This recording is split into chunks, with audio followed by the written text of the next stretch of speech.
نداء الحق صوت قد شجاني وبلغني الحقيقة والأماني وكان لي السبيل إلى المعالي ونورا للهداية والبيان.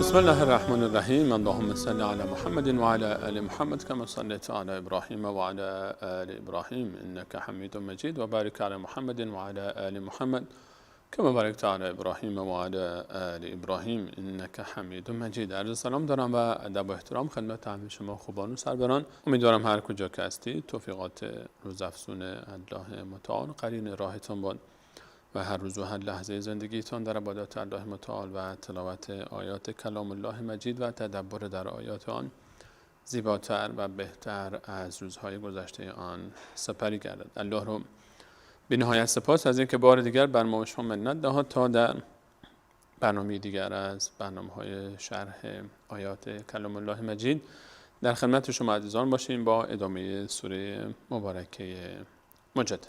در برنامه گذشته آیاتی رو که خدمت شما عزیزان تلاوت کردیم، الله متعال درباره نجوا و در گوشی صحبت کردن تذکر داد و فرمود الله متعال عالم با آسمان ها و زمین است و هر آنچه که در آسمان و زمین اتفاق میفته و حتی نجواهای شما رو میدونه. پس نشه که به مانند قومی باشید که نجوا میکردن برای گناه و دشمنی و نافرمانی از رسول علیه السلام و شیطان این کار رو انجام میداد تا مؤمنان را ناراحت و اندوهگین کند، اما آنهایی که به الله متعال توکل میکنن هرگز در برابر شیطان تسلیم نخواهند شد و این حربه شیطان برای اونها کارساز نخواهد بود. ای مؤمنان، نشه که شما به مانند شیطان و پیروان شیطان نجوا بکنید برای دشمنی و گناه و معصیت رسول علیه السلام. در ادامه الله متعال باز هم در موضوع نجوا صحبت می‌فرماید. حکایتی که در زمان رسول الله علیه السلام اتفاق می‌افتاد و برخی از کسانی که صاحب مال بودند و مخصوصا کسانی که در بین اینها از منافقین هم بودند، برای خودشیرینی و برای اینکه خودشون رو به محضر رسول علیه السلام شیرین‌تر بکنن یا اینکه به دور بری‌ها نشان بدن که ما در نزد رسول الله علیه السلام محبوب هستیم، میرفتن و پیش رسول الله علیه السلام در گوشی صحبت میکردن، نجوا میکردن. این نجواها زیاد میشد و به همین خاطر رسول الله علیه السلام اذیت میشدن. الله متعال برای حل مشکل راه حلی رو مطرح فرمود در آیات 12. اعوذ بالله من الشیطان الرجیم. یا ایها الذین آمنوا، ای مؤمنان. خطاب به همه صحابه بود و کسانی که در محضر رسول علیه السلام بودن و طبیعتا حتی منافقان هم که ادعای اسلام داشتن رو به هر حال این براشون مهم بود تا چی میفرماید این آیه. اذا نجیتم الرسول، وقتی که نجوا میکنید با رسول الله علیه السلام، فقدموا بین یدی نجواکم صدقه. هر نجوایی که میخواید بکنید اول باید برید صدقه پرداخت کنید، بعد بیایید نجوا بکنید. این قانون به هر حال سخت بود. کسی که خیلی علاقمند بود به مال و شیفته مال بود، کسانی بودن که به هر حال دوست داشتن مال رو و اون هدفشون از سوال پرسیدن ها و در گوشی صحبت کردن و نجوا کردن ها این بود که فقط خودشیرینی بکنن و محضر رسول علیه السلام. هزینه‌ای هم بر اونها نداشت، اما الان هزینه داشت. به این خاطر تصمیم گرفتن که بیخیال بشن و در مقابل برخی دیگر این کارو میکردن. برخی از صحابه لازم داشتن، سوال داشتن و دوست داشتن که از رسول الله علیه السلام بپرسن و این کار رو انجام دادن. الله متعال فرمود ذلک خیر لکم، ذلک خیر لکم و اطهر. این برای شما بهتره و پاکیزه تر است. بهتر برای اینکه مستمندانی به هر حال این وسط بهره مند میشدن. رسول الله علیه السلام سرشون خلوت‌تر میشد و صحابه مشخص میشدن واقعا کسانی که حاضرن به خاطر صحبت با رسول الله علیه السلام پول پرداخت بکنن و اما این وسط کسانی بودن که پول نداشتن و وضع مالیشون خوب نبود. الله متعال فرمود فإن لم تجدوا فإن الله غفور رحیم. اگر نیافتید، پولی نداشتید که صدقه بدید، الله متعال بخشنده و مهربان است و نیازی نیست که شما خودتون رو به زحمت بیاندازید. یک راه برون رفتی هم اتفاق افتاد. این حکایت 10 روز به درازا کشید و در این 10 روز این حکایت نجوا خیلی کم شد. خیلی ها دیگه نمی رفتن محضر رسول الله علیه السلام. اون که ثروتمندانی که دلشون به مال بود، منافقانی که هدف خودشیرینی داشتن و حتی بسیار از صحابه هم که دوست داشتن، علاقه داشتن، هدفشون هم خودشیرینی نبود اما پولی نداشتن، به هر حال از نجوا کردن و در گوشی صحبت کردن و گرفتن وقت رسول علیه السلام سر باز زدن. آیه بعدی نازل شد اشفقتم ان تقدموا بین یدی نجواکم صدقات. آیه ترسیدید که در پیش روی نجواهای خودتون اگر صدقات زیادی بدید مالتون کم میشه. آیا این کار رو به این خاطر دست کشیدید دیگه نجواها کم شد؟ الله متعال عتاب کرد اون کسانی رو که فقط هدفشون از نجوا کردن خودشیرینی بود که شما از چی ترسیدید؟ چرا ولی کردید؟ چرا دیگه نجوا نمی کنید؟ در حالی که در این میان صحابه‌ای بودن. علی رضی الله عنه میفرمایند 1 دینار داشتم 10 درهمش کردم، 1 دینار در درهم میشد و هر روز 1 درهم را به یک فقیری صدقه میدادم تا اینکه روز آخر تموم شد. میخواستم با رسول الله علیه السلام صحبت بکنم و روز آخری که تمام شد این آیه بعدی نازل شد اشفقتم ان تقدموا بین یدی نجواکم صدقات. آیا ترسیدید که در پیش روی نجواهای خودتون صدقات پرداخت بکنید؟ فاذ لم تفعلوا، حال که این کار رو نکردید. خیلی این کار رو نکردن. و تاب الله علیکم، الله متعال هم بخشید بر شما این حکم رو، یعنی حکم لغو شد دیگه نیازی نبود که صدقه پرداخت بشه. فاقیموا الصلاة، همون عبادت‌های خودتون رو محکم بگیرید، نماز رو آنگونه‌ای که شایسته است برپا دارید و تو زکات و زکات رو پرداخت کنید و اطیعوا الله و رسوله و اطاعت الله و رسول رو سرلوحه زندگی خود قرار بدید. والله خبیر بما تعملون، که الله متعال آگاه است، خبیر است، خبر داره بسیار زیاد از هر آنچه که شما انجام میدهید. الم تر الی الذین تولوا قوما غضب الله علیهم، یکی از مواردی رو که الله متعال خبر داره دوستی جمعی است با یهودیان. در مدینه منوره منافقانی بودن که ادعای اسلام میکردن اما اینها با یهودیان که در مدینه زندگی میکردن و سخت ترین و لجوج ترین دشمنان اسلامن لتجدن اشد الناس عداوة للذین آمنوا اليهود. الله متعال میفرماید بدترین دشمنان اسلام یهود هستند. اینها با اونها در مدینه 3 طایفه بزرگ در مدینه بودن از یهودیان، با اونها مراوده داشتن و اسراری به اونها میرساندن و با اونها صحبت میکردن و بر علیه رسول الله علیه السلام و صحابه صحبت میکردن و اهانت میکردن به رسول الله علیه السلام. الله متعال به رسولش خبر داد که اینها این کار رو میکنن. الم تر الی الذین تولوا، آیا ندیدی کسانی رو که به دوستی گرفتن قوما، دشمنی قومی رو که غضب الله علیهم، غضب کرده الله متعال بر آنها، غیر المغضوب علیهم. وقتی ما در سوره مبارکه حمد میفرماید الله متعال مراد یهودیان هستند، یهودیانی که الله متعال به اونها غضب کرد به خاطر فسقشان، به خاطر دشمنی اونها به انبیاء الهی و به خاطر لجاجت اونها در دشمنی با حق. الم تر الی الذین تولوا قوما غضب الله علیهم، آیا ندیدی کسانی که به دامن یهودیان رفتن و با اونها پیمان دوستی بستن؟ ما هم منکم، این کسانی که با یهودیان دوست شدن اونها از شما مؤمنان نیستن، مؤمن نیستن. ولا منهم، یهودی هم نیستن. اینها مذبذبین بین ذلک، لا اله هؤلاء ولا اله هؤلاء، اینا مذبذبن، نه به این سمتن و نه به آن سمتن، اینها منافقن. منافق به کسی گفته میشه که ادعای اسلام داره، در صف مسلمانان هست، در لباس مسلمان، گرگی در لباس میش در داخل گله است، برای اینکه این گله رو از داخل از بین ببره. منافق لباس اسلام به تن کرده، ادعای ایمان داره، اما در باطنش کافر است. این بدتر از اون کافر است، این بدتر از کافره.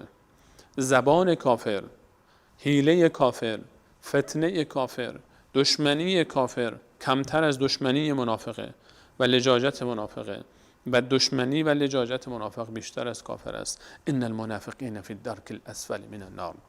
به همین خاطر در پایین ترین درجه دوزخ هستن منافقین. در طول تاریخ منافقین با یهودیان پشت پرده ساخت و باخت دارن. یهود بزرگترین دشمن اسلام بوده است و هست و خواهد بود، و کسانی که با یهودیان مراوده دارن، با اونها نشست و برخاست دارن، دوستی دارن، تولوا، به دوستی گرفتن قومی رو، قوم یهود رو به دوستی گرفتن، اینها منافقند. الله متعال میفرماید ما هم منکم، اینها از شما نیستند. چطور امکان داره مسلمانی بره با یهودیان دوست بشه و اینها یهودی هم نیستن، اونها هم اینها رو قبول ندارن؟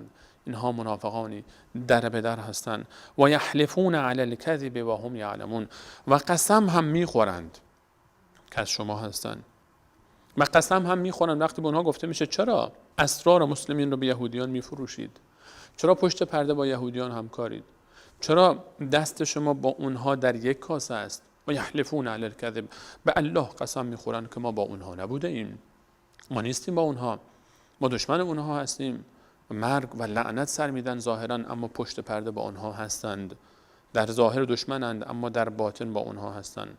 و اذا لقوا الذين امنوا قالوا آمنا، وقتی که با مؤمنان روبرو میشن میگن ما با شما هستیم. و اذا خلوا الى شیاطینهم قالوا انا معكم انما نحن مستهزئون، وقتی با شیاطین خودشون، با بزرگان شیطان صفتشون خلوت میکنن، با رهبرانی که اونها رو به مانند دلقکی و عروسکی تکان میدن، اونها خلوت میکنن، میگن انا معکم، ما با شما هستیم، پشت صحنه رو در روی اونها حرف میزنیم و اونها رو مسخره میکنیم. اینها منافقن، بزرگترین و خطرناکترین دشمنان اسلام. ما هم منکم ولا منهم و یحلفون علی الکذب، قسم میخورن که ما با اونها همکار نیستیم، اسرار رو به اونها نمیفروشیم، ما با اونها نیستیم. و هم یعلمون، و در حالی که میدانن که اونها دروغ میگن، خوب میدانن که باطن اونها چیست و چه کار میکنن. اعد الله لهم عذابا شدیدا، عذاب بسیار شدیدی رو الله متعال برای اینها آماده کرده است، برای منافقان. کسی که در لباس دین، کسی که در بین مسلمانان میخواد به اسلام ضربه بزنه، میخواد که اسلام رو قربانی اهداف غرب و یهودیان و مسیحیان بکنه. اعد الله لهم عذابا شدیدا انهم ساء ما كانوا یعملون، چه بد کاری است که اینها انجام میدن، چه کار بدی کردن، خیلی تجارت بدی دارن اینها. اتخذوا ایمانهم جنتا، قسمهای خود رو سپری قرار دادن برای اون فسق و فجوری که پشت سرش انجام میدن. اتخذوا ایمانهم، ایمان جمع یمین به معنای قسم است. اینها قسمهای خودشون رو سپری قرار دادن تا در پشت این قسمها، در پشت این نقاب به نام دین به اسلام ضربه بزنن. فصدوا عن سبیل الله، با این کارشون، با این قسمهای دروغینشون، با این ظاهری که برای خودشون درست کردن از اسلام در صف مسلمین، به فکر صد عن سبیل الله هستن. اینها چشم رونق اسلام و مسلمین رو ندارن، اینها به دنبال نشر فسادن، اینها به دنبال نشر فسق و فجور در بین کشورهای اسلامی هستن. اینها با اسلام مشکل دارن، اینها با حجاب مشکل دارن، اینها با قرآن مشکل دارن، اینها با سنت رسول الله علیه السلام مشکل دارن، اینها با کلاس‌های قرآنی مشکل دارن، با درس‌های قرآنی مشکل دارن، با توحید مشکل دارن. اما با دشمنان اسلام و با یهودیان و مسیحیان و اعداء الله اینها هم پیمانن و نشست و برخاست دارن. فلهم عذاب مهین، عذاب خار کننده‌ای در انتظار اینها خواهد بود. الله این تعالی اینها رو خار خواهد کرد. لن تغنی عنهم اموالهم ولا اولادهم من الله شیئا. اینها رو بی نیاز نخواهد کرد، به درد اینها نخواهد خورد. ثروت هایی که جمع کردن، فرزندان اینها، نیروهای اینها، لشکر اینها، دم و دستگاه اینها، مؤسسه های اینها، هیچ کدوم به درد اینها نخواهد خورد. در برابر گرفته الله متعال اولئک اصحاب النار، اینها اهل دوزخن، هم فیها خالدون، اینها در دوزخ جاودانه خواهند ماند. امکان نداره که منافق نجات پیدا بکنه. هیچ کدوم از اینها، این کبکبه و دبدبه اینها شما رو فریب نده. اینها خسر دنیا و الاخره، دنیا و آخرت رو از دست دادن. یوم یبعثهم الله جمیعا، اون روزی که الله متعال همه اینها رو حشر میکنه و از قبرها خارج میکنه، یکی یکی در برابر الله متعال قرار خواهند گرفت. فیحلفون له، اونجا هم این نامردها، این دروغگویان، این بزدلان قسم میخورن برای الله متعال هم. فیحلفون له، برای الله متعال هم اینها قسم میخورن. کما یحلفون لکم، همونطور که در دنیا برای شما قسم میخوردن، پیش الله متعال هم اینها به حدی گمراه هستن که فکر میکنن که کار خیر میکنن. پیش الله متعال هم قسم میخورن والله ربنا ما كنا مشرکین، و والله خدای ما مشرک نبودیم، ما کافر نبودیم، ما در بین صف مسلمین بودیم، ما اسلام داشتیم، ما این کار رو میکردیم، ما کمک میکردیم به اسلام و مسلمین. فکر میکنن که میتوانن الله متعال رو فریب بدن. و یحلفون فیحلفون له کما یحلفون لکم و یحسبون انهم علی شیء، اینها گمان میکنن که چیزی هستن، یعنی کاری هم دارن میکنن. از بس خودشون دروغ گفتن، این دروغ خودشون رو کم کم خودشون هم باور کردن که فکر میکنن که دارن اصلاح میکنن. و اذا قیل لهم لا تفسدوا فی الارض قالوا انما نحن مصلحون، وقتی به اونها گفته میشه چرا فساد میکنید روی زمین، میگن ما اصلاح میکنیم. الا انهم هم المفسدون ولكن لا يشعرون، اما اینها همون مفسدان حقیقی هستن، شعورشو ندارن، درکشو ندارن، فهمشو ندارن و نمیفهمن. اینها را الله متعال میفرماید الا انهم هم الكاذبون، اینها دروغ میگویند. اونجا هم دروغ میگویند، قیامت هم دروغ میگویند، پیش الله متعال هم دست از این دروغشون بر نمیدارن. این صفت منافق است. منافق پیوسته دروغ میگه، هیچ وقت به منافق نباید اعتماد کرد. منافق همیشه دروغ میگه، حتی پیش الله متعال هم دروغ میگه. من و تو که به طریق اولا. الله متعال میفرماید استحوذ علیهم الشیطان فانساهم ذکر الله، شیطان بر اینها مسلط شده، افسار اینها رو شیطان به دست گرفته است، بر اینها سواره و میتازه شیطان اینها رو. اینا اسب شیطانن، سواری شیطانن. فانساهم ذکر الله، فراموش کردن ذکر الله متعال رو. منافقین یکی از صفاتشون رو الله متعال میفهمد ولا یذکرون الله الا قلیلا، خیلی کم یاد میکنن الله متعال رو. چرا؟ چون شیطان بر اینها مسلط شده است. یک قانون الله متعال فرمود استحوذ علیهم الشیطان فانساهم ذکر الله، شیطان بر اینها مسلط شده و چیره شده به همین خاطر است که ذکر و یاد الله متعال رو در زندگی ندارند، از یاد بردن ذکر الله متعال رو. این یک قانون کلی است. ببین چقدر در زندگی خودت با الله متعال رابطه داری، ببین چقدر ذکر و یاد الله متعال در زندگی تو زنده است. چقدر قرآن میخونی، قرآن بزرگترین ذکر و یاد الله تعالی است. چقدر زبان تو به یاد الله متعال مشغول است. به همین اندازه‌ای که تو به یاد الله متعالی و ذکر الله متعال رو انجام میدی، تسلط شیطان کم است بر تو. یعنی اگر در زندگی ذکر الله متعال نیست، تلاوت قرآن نیست، از کار صبح و شام نیست، از کار بعد از نمازها نیست، زبان به یاد الله نیست، در زندگی صبح تا شب ذکری از یاد الله نیست، نماز نیست، این به این معنی است که شیطان به همون اندازه مسلط است بر این فرد. هر چقدر از الله دور بشیم شیطان بر ما مسلط، تسلطش بیشتر میشه و مسلط تر میشه. و راه حلش اینه که هر چقدر میخوایم که از سیطره شیطان خارج بشیم، هر چقدر که میخوای تسلط شیطان بر تو کم بشه، باید ذکر الله متعال رو بیشتر بکن. هر چی ذکر الله متعال بیشتر میشه تسلط شیطان کمتر میشه و هر چی تسلط شیطان بیشتر بشه ذکر الله متعال کمتر میشه. اگر قرآن در زندگی من و تو نیست به خاطر اینکه رابطمون با شیطان پررنگ شده. شیطان در زندگی من و تو نقش پیدا کرده. اگر یاد الله متعال نیست، اگر زبان من و تو به ذکر آغشته نیست، اگر با قرآن رابطه خوبی نداریم، بین معناست که رابطه ما با شیطان پررنگه. باید تجدید نظر کنیم. استحوذ علیهم الشیطان فانساهم ذکر الله. شیطان بزرگترین ضربه‌ای که به اینها میزنه ذکر و یاد الله متعال رو از اونها میگیره و زندگی که در اون ذکر و یاد الله متعال نیست، این زندگی نیست، این مرگ است. این قلبی که در او یادی از الله متعال نیست خیلی وقت مرده. الا بذکر الله تطمئن القلوب. این خانه نیست، ویرانه است. این قلب ویرانه است، در او ذکر الله متعال نیست. شیطان بر او مسلط است. شیطان این قلب رو گرفته. ثم قست قلوبکم من بعد ذلك فهي كالحجارة او اشد قسوه. دل سخت شده، سنگ شده، مثل سنگ، بلکه سخت تر از سنگ.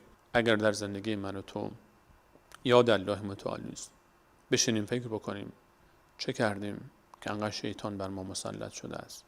گناهانمون رو لیست بکنیم، پاکشون بکنیم، توبه بکنیم و در مقابلش لیست نیکی هامون رو بنویسیم. ذکر الله متعال، هر چی بیشتر ذکر بکنیم تسلط شیطان بر ما کمتر است. کسانی که در زندگی پایبند به قرآن هستند، به اذکار هستند، به اذکار بعد از نماز، اذکار صباح و مسا، صبح و شام، ذکر پیوسته، زبانشون به ذکر الله متعال آغشته است، اینها شیطان بر اونها مسلط نمیشه، جن سراغشون نمیاد، سحر زده نمیشن، جادو نمیشن. و بیشترین کسانی که مبتلا به سحر و جادو و شیطان و طلسم میشن همین کسانی هستند که ذکر و یاد الله متعال در زندگیشون نیست، قرآن نیست، نماز نیست، عبادت نیست. فانساهم ذکر الله اولئک حزب الشیطان الا ان حزب الشیطان هم الخاسرون. اینها حزب شیطانند. حزب شیطان رو الله متعال میفهمد ضرر دیدن، ضرر کردن، اینها شکست میخورن. حزب شیطان، سربازان شیطان هرگز پیروز نخواهند شد. اونها ضرر دیدن. ان الذين يحادون الله ورسوله اولئك في الاذلين. کسانی که دشمنی میکنن با الله و رسولش، اینها ذلیل ترین انسان های زندگی تو هستند. اینها ذلیل ترین انسان های تاریخند. اذلین جمع اذل، اذل یعنی ذلیل، ذلیل ترین. اینها بدترین و پسترین انسان ها هستند. هیچ ارزشی ندارن. امکان نداره که رفعت و مکانت پیدا بکنه کسی که بر علیه الله و رسول کار میکنه، ولو اینکه در صف مسلمان ها باشه، ولو اینکه به نام اسلام باشه. اینها ذلیلند، اینها خارند. کتب الله لاغلبن انا و رسولی. الله متعال مقدر کرده، مرقوم داشته، نوشته در لوح محفوظ خودش، ثبت کرده، رقم زده که من و پیامبرانم غالب خواهیم بود و تاریخ نشان داده که سرانجام از آن مؤمنین است. الله و رسول غالب هستند. بله مدتی پستی بلندی هایی هست، اما نتیجه با اسلام است. کتب الله لاغلبن انا و رسولی ان الله قوی عزیز. الله تعالی بسیار قوی است، بسیار عزیز است. فکر نکن که الله متعال دشمنانش رو ول میکنه و ترک میکنه، به اونها مهلت میده تا بیشتر گناه بکنن. فقط همین. بسیار قوی است، عزیز، صاحب عزت و شکست نمیخوره، چیره و غالب است. لا تجد قوما یؤمنون بالله والیوم الاخر. امکان نداره قومی پیدا بکنی ایمان به الله و روز آخرت داشته باشن. لا تجد، نمیابی، امکان نداره، اصلا نیست. در قاموس قرآنی امکان نداره مؤمن به الله و یوم الاخر باشه، کسی به ایمان به الله و روز آخرت داشته باشه و یودون من حد الله و رسوله، دوستی بکنه، مودت بکنه با کسی که دشمن الله و رسول است. امکان نداره. دوستی الله و رسول، ایمان به الله و روز قیامت با دوستی دشمنان الله و رسول یک جا جمع نمیشن. نمیتونه، امکان نداره. امکان نداره کسی دوست دشمن باشه و دوست هم باشه. کسی که تو دوستش داری بگی من تو رو خیلی دوست دارم فلانی، عاشقتم، میمیرم برات. دشمن خونی همین شخص رو هم دوست داشته باشی و اونم خبر بشه، آیا این دوستی تو رو میپذیره؟ چطور الله متعال بپذیره دوستی کسی رو که ادعا میکنه الله رو دوست داره، به روز قیامت رو دوست داره و در مقابل دوست داره دشمنان الله متعال رو؟ کفار رو دوست داره. چطور امکان داره؟ امکان نداره. ولو كانوا آباءهم، ولو اینکه پدرش باشه، او ابناءهم، ولو اینکه پسرش باشه، او اخوانهم، ولو اینکه برادرش باشه، برادرانش، او عشیرتهم، ولو اینکه فامیلش باشه، ولو اینکه پدرت باشه، پسرت باشه، برادرت باشه، خواهرت باشه، مادرت باشه، فامیلت باشه، هر کی میخواد باشه. تا وقتی کافر است، دشمن الله و رسول است، رابطه اسلامی رابطه دینی است. انما المؤمنون اخوه. اخوت بر اساس دین است. مؤمنان برادرن. هر کسی دشمن الله و رسول است، دشمن الله و رسول است و هیچ نسبتی با من نداره، هیچ محبتی من با اون ندارم. چرا محبت میکنی با دشمنان الله؟ عکساشون رو زدی به در دیوار خونت؟ کسی که دین تو رو مسخره میکنه، این فلان بازیگره، این فلان فوتبالیسته، این فلان ورزشکاره، این فلان ستاره سینماست. دشمنان الله و رسول رو عکساش رو چسبوندی به در دیوار خونت، آلبوم عکس درست کردی برای خودت. و اینها رو دوست داری؟ نام چند تا صحابه رسول الله رو بلدی؟ این همه اسم بلدی. چرا؟ ولو كانوا آباءهم، ولو اینکه پدرش باشه، پسرش باشه، خواهر برادرش باشه، او عشیرتهم. اینها در جنگ بعد ابوبکر با پسرش میجنگه، ابو عبیده پدرش رو میکشه، مصعب با برادرش میجنگه، عمر با فامیلش میجنگه، علی با فامیلش میجنگه، همه با هم میجنگن، همه با هم دارن میجنگن، همه فک و فامیلاشون بودن. اولئک کتب فی قلوبهم الایمان، اینها هستن که قلب اینها رو الله متعال ثبت کرده، ایمان رو در قلب‌های اینا. کسی که دوستی و محبتش به خاطر الله است. و ایدهم بروح من، و اینها رو تأیید میکنه با نوری از طرف خودش، لطفی از طرف خودش. اینها هستن. کافر است. محبتش در قلب تو نباید باشه، ولو اینکه پدر تو باشه، ولو اینکه مادرت باشه، ولو اینکه خواهرت باشه، برادرت باشه، فرزندت باشه و قومت باشه، به طریق اولاد دیگران که دیگه نیستند. و ایدهم بروح من و یدخلهم جنات تجری من تحتها الانهار خالدین فیها، اینها را الله متعال در جنت ها داخل میکنه، از فرودست آن نهرها جاری است، باغهای بهشتی که نهرها در او هستند. در این جنت الله متعال کسانی رو داخل میکنه که فقط او رو دوست دارن و هر کسی که الله رو دوست داره، و هر کسی به الله دشمن است با او دشمن هستن. و مهمتر از همه، پاداش کسانی که الله متعال میفهمد به خاطر الله دوستی میکنن، جنت میرن. رضی الله عنهم و رضوان، الله متعال از اونها راضی است و اونها از الله راضی هستن. این بزرگترین نعمت جنت است بعد از رؤیت الله متعال، و الله متعال از اونها راضی است. ذات با عظمت خود رو به اونها نشان میده و الله متعال رو مشاهده خواهند کرد، چرا که اینها اولئک حزب الله، اینها حزب و گروه الله متعال هستند، اینها نیروهای الله متعال هستند، سربازان الله متعال هستند، فدائیان الله متعال هستند. الا ان حزب الله هم المفلحون، همانا حزب الله متعال همیشه رستگارند. میخوای رستگار بشی در دنیا و آخرت، با الله متعال تجدید بیعت کن، تجدید پیمان کن، در حزب الله متعال داخل شو، دوستان الله متعال رو دوست داشته باش و دشمنان الله متعال رو دشمن بدان. از الله متعال میخوایم تا همه ما شما رو توفیق بده بندگانی خاص برای الله متعال باشیم و آنگونه‌ای که میخواد به خاطر او دوست داشته باشیم و به خاطر او بغض و کینه و دشمنی داشته باشیم. تا برنامه بعد همه شما عزیزان رو به الله متعال میسپارم. الله یار و نگهدار شما. السلام علیکم و رحمت الله و برکاته.